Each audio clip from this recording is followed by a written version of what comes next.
Good morning, everybody.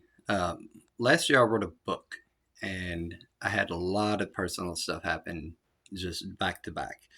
Death in the family, moving, all kinds of stuff. Um, After that, I sort of switched gears and got on my personal health stuff. I've got some medical issues I'm going through right now that I'm trying to sort out. Nothing serious, it's fine. But it's stuff that I've been putting off that I have to take care of. So I'm seeing specialists and this, that, and the other. Um, Once that's sorted, I'll be fine. Um, it's been a hectic year. And so my original goal was to leave this book in the background. It's been available on Amazon. It still is. Um, and to get back to it once I built my following back up, once I got my social media presence back, once I was back in the public eye and this, that, and the other, that I could work this back in. Um, I have I haven't made the progress that I wanted to in certain areas, but I've still built up a presence again, and I've got a few more connections than I did have. Reaching out for podcasts and stuff like that behind the scenes, it's been a process. Um, some people already know about the book, others don't. If any of you were into what Terrence Howard was talking about, this would be up your alley. Um, the book itself is called A Hand with the Toe. It was a foot, so I fingered it. And it's got the ToE equation on it. I've got a copy right here. And it has been out for about a year now. Let's see if it's on there. I need to get a studio set back up, but it is what it is. Um, I'll post the link to it in whatever description, comment section, etc. This will be going on different sites, but the premise of it is very simple. So I could go back and forth with years worth of craziness to explain how I got to this point. I'm just not at the moment. Um, the equation, it's the theory of everything. Uh, it's called the God equation, as Dr. Kaku rightfully dubbed it. His original name was he went with hyperspace um, when he was putting out his solution, which is another. We can get to that. But this is the kind of stuff that Dr. Kaku, Einstein, Neil deGrasse Tyson level kind of stuff, and it's out of the ordinary for most people to hear some random guy talk about it, and they don't take it too seriously on the surface. Um, Something that I feel like I need to remind people of is that a layman translated the Epic of Gilgamesh. For any of you that know that story, it's always your average guy. It's always one of us, some random guy living his life that ends up achieving something like this. It takes life experience in a lot of ways. You're dealing with something called the theory of everything. You need diversity in your life. You need these different fields, these different jobs, these different things to sort of see how they're all connected. To simplify it, and the equation is written on the cover of the book, it's functional, it has a result, um, unlike Dr. Cuckoo's hyperspace. Um, but to simplify it, we we based all of our field work on dichotomy logic, the logic of equal opposites. Really simple, okay?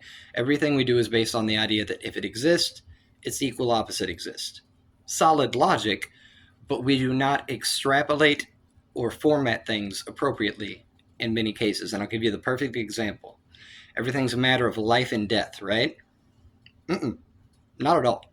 Not at all. Everything is a matter of birth and death. Because there's birth, there is death. Because there's birth and death, there is life. Are you seeing the string theory here? Point A, point B in the line? Okay, if any of you have ever heard anything about string theory, um, it's very valid. I'd like to think that some of this is validated.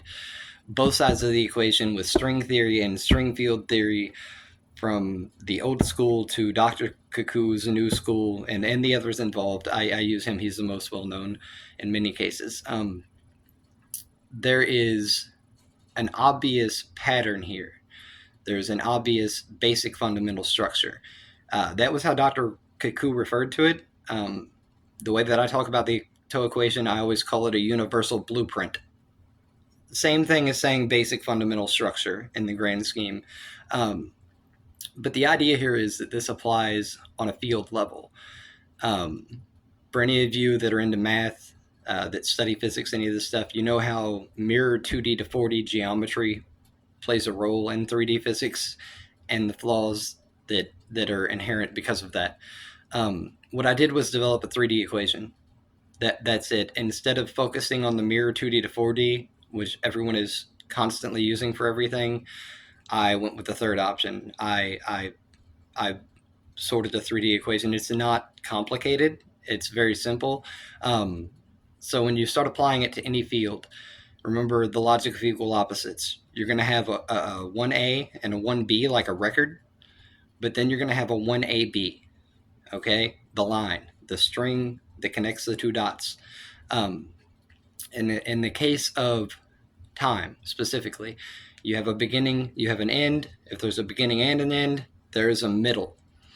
You cannot cut a middle in half and call it two things, which is what traditional mathematics would do in any physics environment like that. It tries to cut a middle in half, a third option in half, and say that it's half this and half that. There's an inherent problem here, and you notice it when you study fusion and you start looking at results. Something like the hermaphrodite. There's three genders. Nobody likes to acknowledge it on either side. One side's arguing for a million, the other side's arguing for two. There are three genders. The hermaphrodite, the fusion option. It has to be included. It's part of the rules to such an extent that we start off as hermaphroditic. we need both the male and female parts to make ourselves when we reproduce. Um, so you could call that the obvious fusion option of it. The issue here is that one baby is one baby. It's one dimension. So you have men and you have women, and then you have hermaphrodites. If you've got a problem with that in chemistry, if you're a chemist or something, if you have a problem with this biological example, or if anybody does, you should look at heteronuclear, homonuclear, and polyatomic with molecules. It's you're going to see these same formats beyond. There's a 3-domain system for cells. There's 3 primary colors. This is how things work. It doesn't matter what field you're dealing with. But the idea here is that you can't cut a hermaphrodite in half and call it two babies. It's one dimension. It's fusion. Okay. When you get into some of the applicable work that precedes this, something like Newton's second law of motion, you need to amend because of bad verbiage the end of the second law. First of all, it starts off for the people that think they're scholars. It's not when an unstoppable force meets an immovable object. It's in the absence of external forces, perfect world environment, when an unstoppable force meets an immovable object, one must yield to the other. The one must yield to the other. What Newton was trying to prove, and he expressed this in other writings, was that yield will occur no matter what. You can't stop the yield. But his verbiage discounts fusion on accident. It wasn't intentional. They didn't understand fusion back then. He died in the 1700s. It is what it is. But instead of phrasing it as one must yield to the other, you simply change that to yield will occur, which is the physics principle he was actually proving. By doing that, you don't discount fusion anymore. You don't treat it as an exception to the rules. You acknowledge that it is a part of the rules, i.e. the hermaphrodite, the third option. So it doesn't matter what you bring up to me, what particular field, you will always have a third option that is due to the primary dichotomy. Yes and no have maybe. Yes, no, maybe equals choice. Beginning, middle, end equals timeline. Birth, death, and life equal a lifespan. The idea here is that no matter what, you always have a third option. It is by proxy and autonomous. It is because of the primary dichotomies. So you get into chemistry, and you know about the 3-domain system with cells. Okay, What I did was I studied the engineering chain and realized that there's a chemical chain that can be put together using the three domain system in every link of the chain, um, so that when you break down a cell, you get down to the quark, which is the smallest thing we've gotten to. Um, you end up with this repeating the three domain system that I don't know how chemistry hadn't. I don't know how they hadn't already put this together. We know there's three types of subatoms: proton, neutron, and electron. We know there's three types of quarks: up quarks, down quarks, and color quarks. Color quarks are gluons for the smart guys playing in the back. It's the same as saying valence shell or electron. Same. Um, so up quark, down quark, color quark makes a subatom. It's three things that make a subatom. Okay. Subatoms can be protons, neutrons, or electrons. Three things. Those are your three options. And protons, neutrons, and electrons make atoms. Atoms can be isotopes, cations, or anions. Three options. Always. Isotopes, cations, and anions make molecules. Molecules can then be heteronuclear, homonuclear, or polyatomic. Heteronuclear and homonuclear making up the diatomic, your primary dichotomy. There's always three effing options, and those make cells, which can be bacteria, archaea, or eukaryotic. Three options. There's a chemical chain that can be formatted and put together there. There's overlaps. You see how the chain is built, but as far as the equation is concerned, that's exactly how it works. If there's a dichotomy, there is a third option. So with Greek dichotomy logic, as we applied it to all of the field work, what we've done is put everything into a yes-no format and erased maybe. Or we've done things like life and death, where I started, where we say things are a matter of life and death.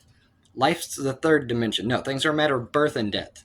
Life is the third dimension that exists because of these things. And when you get to a field level, something like chemistry, you see how that applies. In geometry, height, width, and breadth equal area. You have the same thing here. You have a proton, neutron making a nucleus. You have height and width making a plot.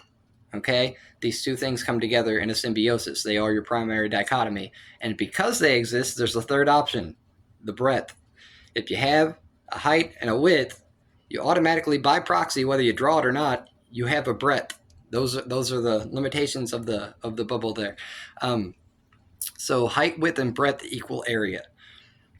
You always have a 1A, 1B, 1AB equals 1C. It just does not matter what field it is. You get into biology, you end up with sperm, egg, womb equals baby.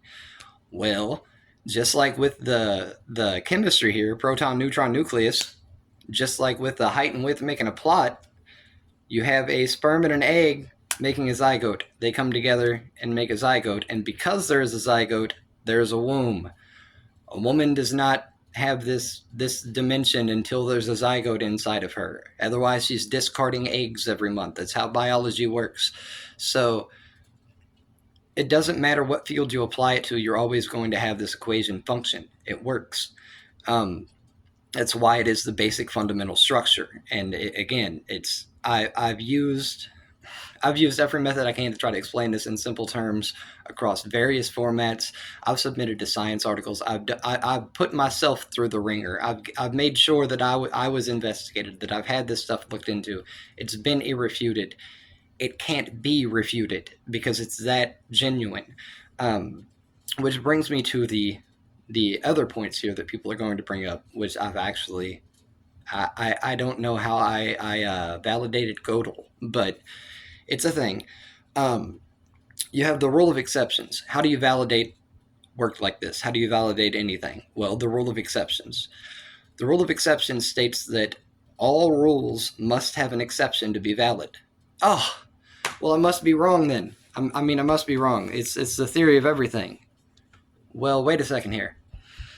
Gödel states that no set of axioms can prove their own consistency. A rule cannot validate itself. So two things are true here. Both of these need an exception. The rule of exceptions is a rule and has to have an exception to be valid. And it cannot validate itself because of Gödel's proof, because no rule can validate itself. That's what Gödel is saying.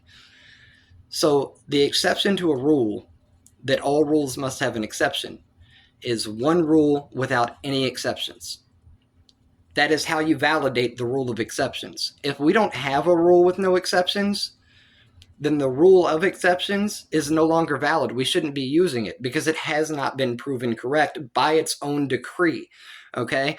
So the rule of exception states that all rules must have an exception to be valid. Boom. There must be one rule with no exception in order for it to be valid. Well, no set of axioms can prove its own consistency, which is why the rule needs an exception, because it can't prove itself. Okay?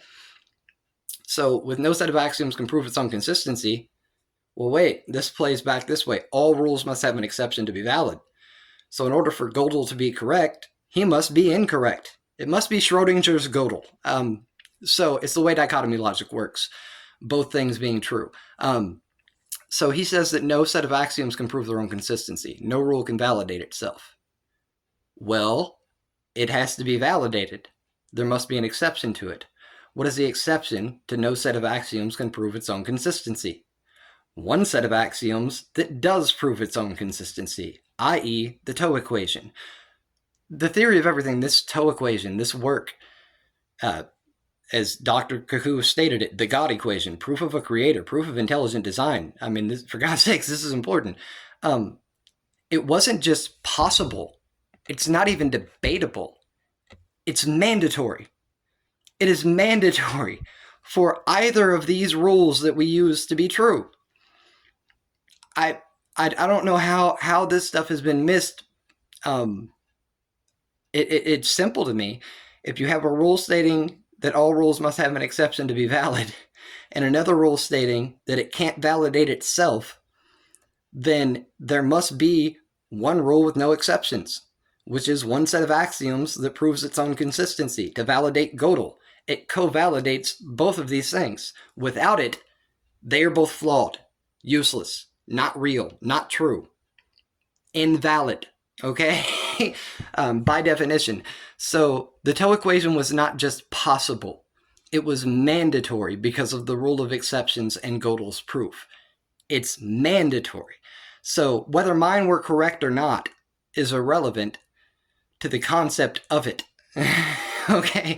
The very concept of it has to be true in order for the other things that we know to be true to be valid at all. So, I know that some of this gets complex and is above some people's heads. My apologies for that. I am doing the best I can to simplify everything on a regular basis. It is not easy. I'm dealing with advanced things. You have to understand that. Another thing, some people are curious, like, where's this coming from? Like, who are you? Who's this guy? I know my history. I know I've done a lot of different things in life. That diversity is what's helped me to do this work. But aside from that, I mean, I won the math award in 5th grade. I received 2 Young Authors Awards from the Courier Journal back when they were highly respected across the board. I was always an intellectual. I've always been in the background doing these sorts of things on my own time. Not too many people are interested in it. Who was I going to talk to about it? You guy that's probably making fun of me right now, who's getting ready to go play a video game and get stoned. Yeah, you don't have time for this. Like there's so many people that wonder why you didn't do anything like this before. But they also didn't see everything that you were doing, anything that was happening. They weren't interested. You know what I mean? And so you have to take all that into consideration when you consider all of this work. I am very much irrelevant to it, other than I'm the one that figured it out. That's fine. The work is what's important. You don't have to worry about where it comes from. If you don't like me, if you don't think that I'm this or that, that's fine. Study the work, okay? The data is there. But again, you get into how simple this actually is. And as I don't know if this is going to reverse on camera, there's a reason why I used different parentheses for the result right here. Okay? There's different parentheses. I call them the exponential parentheses. It is the equivalent, as far as I can tell, to using plus or minus n. So in math and in physics, we use exponents. So to the nth, this times this, whatever, to the nth. using the different parentheses seemed far more simple, far less confusing, and more more appropriate because the razor itself, the description of it is Nash-esque. It's an extrapolation from. It acknowledges both the individual side and the group side. Um, where Nash would say the maximum potential of the group is achieved when the maximum potential of the individual components are achieved. Agreed. Um, the way that I phrase it and then add on, I say that the group is a byproduct of the individual components and is only then itself one individual component of one higher dimensional grouping. So he would have said that a chain is only as strong as its weakest link. Um, he was dealing with maximum potential of equilibriums, whereas I would say a chain is as strong as the weakest link, or a chain is a byproduct of the links, but is in one link of a higher chain. I acknowledge the extrapolation to higher dimension on the engineering chain. So there's differences in the work, but they're both dealing with equilibriums. Nash's work plays, so to speak. Anything that is dealing with an equilibrium. So the zeroth law on thermodynamics for the big brains. Two thermal systems in equilibrium with the third system are in equilibrium with each other. As applied to the fields, what that means is if you have an electron, you have a basic symbiosis, a primary minimum potential at least symbiosis reached between the proton and the neutron. If maybe is an option, then there's at least a minimum potential for yes or no. If there is a middle, it applies outside of a thermal system.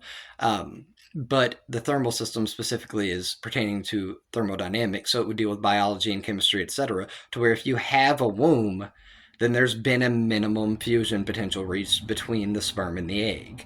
If you have the electron, minimum fusion between the proton and the neutron. So again, two thermal systems in equilibrium with a third system are in equilibrium with each other. If there's equilibrium with a third system, there has to be a symbiosis between the primary dichotomy. Every field that you look at, every rule, the more that you dive into it, the more you look around, you see how this equation plays, how there's always a third option.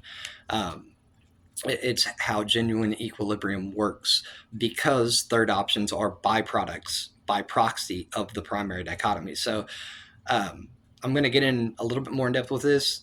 One electron theory. One electron theory based on the rules of engineering would be impossible. One, we've already found out there's smaller particles than the subatomic particles, that there's quarks that the subatomic particles are made of. The proton is 2 up quarks and 1 down quark. The neutron is 2 down quarks and 1 up quark. An up quark is a positive 2/3 charge. A down quark is a negative 1/3 charge. So 2 up quarks and a down quark yields a 3/3, which is a plus 1. Has a positive 1 charge. A neutron is negative 1/3 plus positive 2/3, so you have a 0/3. It is a balanced force of plus or minus 0. I say again, a balanced force of plus or minus 0. Where you end up with here is the unstoppable force in the immovable object as Newton is applied, which is what I referenced earlier. If there's a fusion reached between them, you get a womb. You get an atom crossfield. But the idea here is that the electron is ex post facto the nucleus. Even free electrons, for the ones that'll bring those up, free electrons are by definition electrons that have been kicked out of a valence shell. That's where they came from. Deal with it. Okay, so one electron theory cannot function because they are, by definition, by proxy, the nucleus. You only get them if you have a nucleus. That's how they work. So the second we realized there were subatomic particles, it erased the possibility, or that there were something smaller than the subatomic particles. It erased the possibility of one electron theory. It's just how it works. Again, I'll take on any challengers on this. If you can think of a field or think of this or that, throw it my way if you want to ask me questions on it. I could go on about this for a very long time. Even Neil deGrasse Tyson. There's 3 planetary classifications. So let me go ahead and throw this out there while we're on the subject. Pluto is a planet, and Neil deGrasse Tyson never said it wasn't. Pluto is a planet, and Neil deGrasse Tyson never said it wasn't. Here's why. There's three types of planets. Classical, satellite, and dwarf. Dwarf, the third type of planet. It is a type of planet. So even if Pluto is a dwarf, it's a planet. I'm tired of having this argument with people. Neil deGrasse Tyson did not prove that Pluto is not a planet. He proved that it is not a classical planet and reclassified the type of planet that it is. A dwarf is a type of planet. I'm sorry, most of you don't know that. Pick up a book. I'm going to have to start censoring myself a little bit better because, whew. Point being is 3 primary colors, 3 types of planet, 3 domain theory with cells, 3 types of subatomic part. It does not matter what you're working with. There's always a third option. And mirrored 2D to 4D geometry cuts these third options in half and treats them as 2 separate things, which you cannot do. You cannot treat an electron like half proton and half neutron. You cannot treat a hermaphrodite like it's half boy and or 1 part boy and 1 part girl. You can't cut these things in half and treat them as 2 separate things. They are fusion. They are third options. That's as simple as the work can really be broken down to. It relates to, again, Greek dichotomy logic extrapolated. If it exists, its equal opposite exists. Okay, well, if this dichotomy exists, something equal opposite it exists. If these individual components exist, there's a grouping of them. It extrapolates. So if you have a nucleus, you have a valence shell. You have a nucleus and a valence shell, you have an atom. You have a height, you have a width, you have a plot. If you have a plot, you have a breadth. If you have a plot and a breadth, you have an area. It's extrapolative logic. Because there's the dichotomy, there's the third option. There is maybe, there is life, there is fusion. And our geometrical equations need to account for that. All that said, I'm going to say this as well before I go, because it's been eating at me. I've given Congressman Massey a lot of grief. It was not because I don't like him. It was not personal. Through the years, he has 2 degrees from MIT. One of them is a master's in science. He's an engineer. If there's anybody that's going to understand this work, he's one of 5 people at best. I mean, he's one of 5 people on the planet that's going to go, hey, that's really good. I can't get to my circle. I can't get to my group without doing something like this a little bit more often, I guess. But the people that would be interested and understand the work and be able to help me with it, they're few and far between, scattered on the planet. And so it makes it difficult to have the discussions and to move forward and to do anything with any of this. It's irrelevant that the work is so important compared to people's reception of it. Transmission requires reception. So it's the God equation, proof of intelligent design, proof of a creator, this great thing. There has to be an audience. And I have, through this process, gone after Congressman Massey a lot. And it was not personal to the extent, it was in no way personal. I've envied this man in many ways, and I just want to know my heart goes out to him over his wife passing away. That's more for anybody to. How do you even deal with that? And I really do. I love the man to death for who he is, the life he's lived. I fight with him tooth and nail on principles. I throw things out and try to stir the pot. It hasn't been personal, and I just wanted to know my heart goes out to him. You guys were batting 1,000, man. That's all I can say. Is that as far as living the life, you guys won, and I hope you don't forget that. It's a Hollywood story. I mean, you and Rhonda. The very few details I know about your life, in the grand scheme. I mean, you married your high school sweetheart. You get a homestead out in the country. You have some kids. You're in Congress. You're a self-made inventor. 2 degrees from MIT. There's so much to envy. There's so much to respect with that. And I kind of got hit with a ton of bricks last week when I tagged him in a post before I went to sleep, and I woke up and I read what happened on Facebook. I set the post to private immediately. It wasn't anything attacking him or anything. It was about about the ToE equation stuff. Um, but it sort of hit me and kind of made me rethink some of my approaches to how I've been handling a lot of this. Um, so I hope he's getting through this. I hope everybody I hope his family's doing well. And I was very sorry to hear about that, man. But short of that, I felt like I needed to address it because I've tied him to this so much, and it really was that this past week was a weird one. But for anybody interested, like I said, the link for this will be in the description. Um, I'm looking for podcasts or anything I can do to get this out more to reach a larger audience. Um, it's been an experience, and I've been at this I think since about 2019, about 5 years now. So if you know anybody that's interested in science, mathematics, etc., that wants to have a discussion, tell them to get in touch. If you all have any questions at all, leave them in the comments, and I'll get back to you as soon as I can. But short of that, that's the simplicity of this. That's as basic as it gets. It is 1A plus 1B plus 1AB equals 1C. Not complicated. Um, as I said, you have to really study the field work and see where they are so overlapped, where this blueprint just applies equally. Um, I'm challenging anybody to find a field, find any subject that does not have a third option. Find any dichotomy that does not have a third option, because it can't be done. That said, appreciate everybody's time, and hopefully you all are getting something out of this. I'm going to try to keep more videos like this going, where I'll break things down into separate fields. And is another thing as well, this book is listed, it's 79 pages. Very short book. Very short book. And I want to explain this before I go. The reason for that is it's supposed to be the basic fundamental structure. This is an introductory book at that.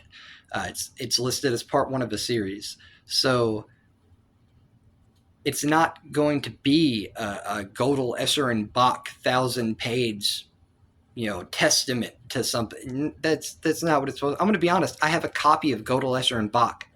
I picked it up a few times and sat it right the hell back down. It weighs too much to hold. Like, why in God's name would anybody? What you do with a book like that is you use it as a frame of reference.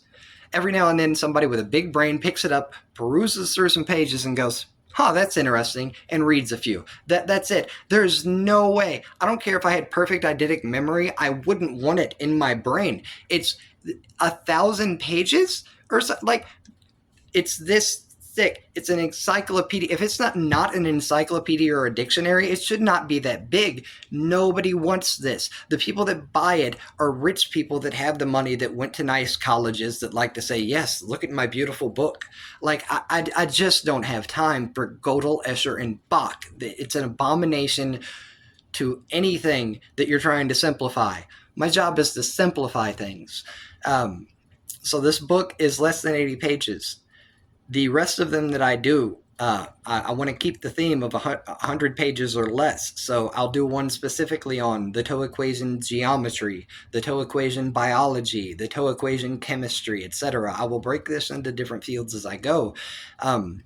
But for each one of these books, I want to have a co-author moving forward. So the introduction is done. That's mine. When I do the chemistry work, I want to have a chemist that's writing this book with me, to promote it. I want to have a biologist work with me on the biology book, so that there is a field specialist specifically going over each one of these fields with me. And this way, it's any attempts to refute it are going to have to be very valid. They're going to have to be strong. I want to have the expertise, the clout associated with each individual field, so that people know, okay, this should be taken seriously. Um, so as I said, the rest of this series will be broken down. This is not meant to be the end all be all. I would rather write 10 100-page books than one 1,000-page book. I don't care how long it takes. I don't care what needs to be done. I would rather have 10 100-page books. And I'm sure a hell of a lot of other people out there would too. Because there's a lot of people that are just into one field. They like biology, hate math, hate math. They love math. They hate biology. They hate chemistry. Okay, some people just love music and don't love this. There's a way to relate the data on a field level with people, and it's got to be done. It's got to be broken down. This again, it is meant to serve as an overview, an introduction, an explanation, and a proof for anybody that knows that term. It is a proof. Um, it's evidence, and the rest of it has to be fleshed out through the series.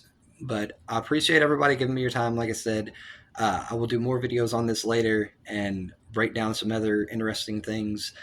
But I just wanted everybody to get re-familiar with me and the book, because this is what I'm going to be focusing on for a while now.